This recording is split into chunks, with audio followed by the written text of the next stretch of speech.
So you saw how you were walking through the books in stone? Yes. Everywhere. Medunetra. You wrote endlessly. Now these were the Kari-Hebs, astrophysicists, who were coming up those steps. This ground that we see right here, those were the ones who observed cosmic events that took place in the universe.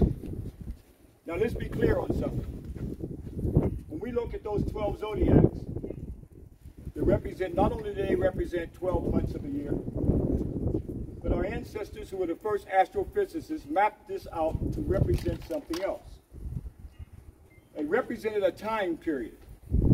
That means the sun, Ra, stayed in each constellation for 2,155 years before it moved on to the next age of that zodiac. In round numbers, that would be a time period once the sun moved through the whole cosmic clock of that zodiac.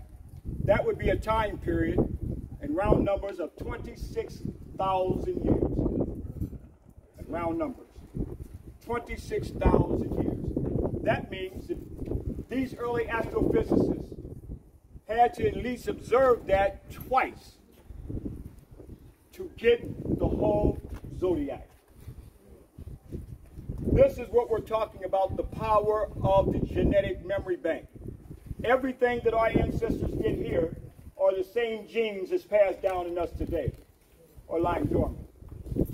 So when we look at that zodiac, that cosmic clock, now this is something you got to think about. The Western world has never experienced a great year yet, because this is what, 2021. For one great year, it would take 2,155 years. So the Western world hasn't experienced a great year yet. Kemet has experienced great years for many, many millenniums for them to get that time period. Even some of their own. Apollo, one of their own. Egyptian Greek who lived in Alexandria, who studied in that library. Apollo, who wrote, and this is when they started to shut down Kemet. He wrote that the history of Kemet is 36,000 years. That would be a time period for them to have mapped out that zodiac. But wait till you get to Nubia. I'm going to show you a wall in the Nubia Museum showing you the kingdom there. Ashra Kwesi didn't put it up there. It's there. And it's going to give you a time period of 55,000 to 65,000 years ago. National Geographic's not going to show that on the History Channel.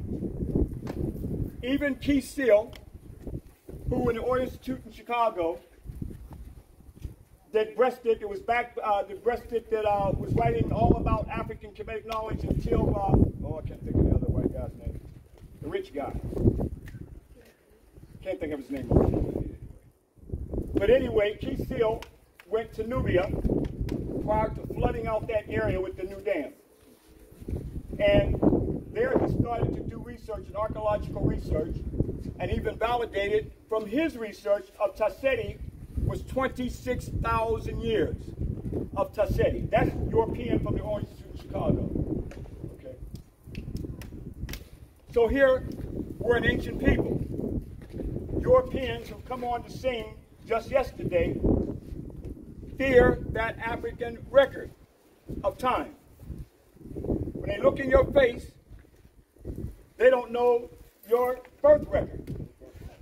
That's it. That's a problem. When the Europeans and Smithsonian and Washington, D.C., they give their time period of 20,000 years of the Cro-Magnon man.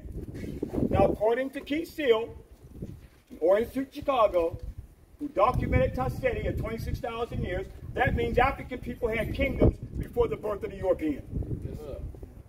And I'm using their sources. Okay?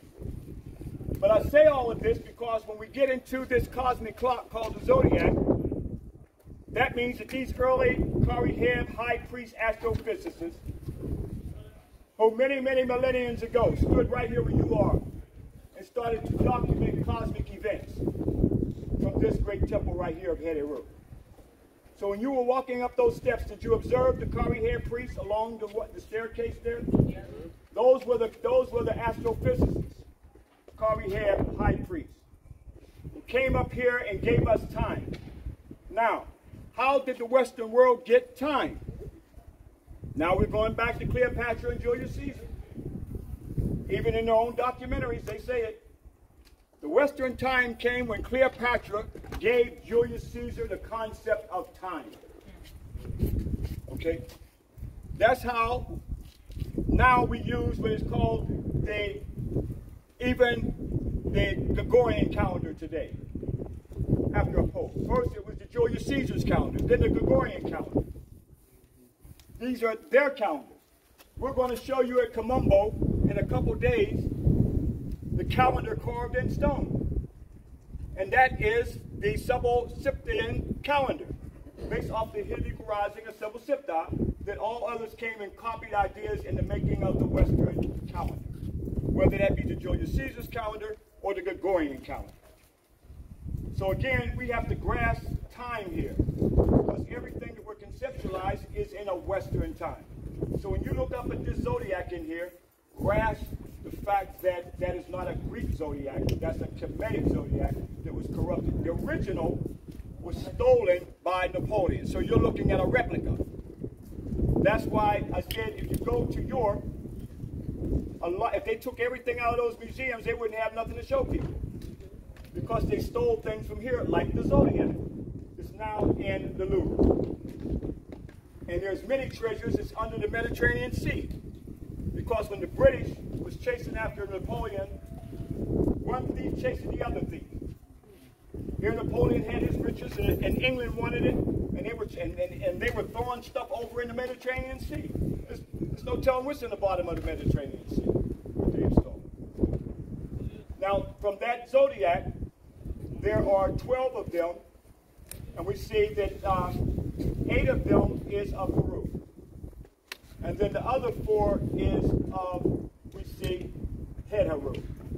Because that is the spiritual connection in this temple was Head Heru and Heru in Ithi. That's the triad here. So 8 of them in that clock, that cosmic clock, that is Heru, the other 4 is Head Heru. And those arms also represent the cosmic clock of time. 24 of them for 24 hours. All right? But think past the 12 months. Think in terms of how they came up with that with the sun in each constellation for 2,155 years. Okay? So we'll go inside and look at the zodiac. And then beyond the zodiac,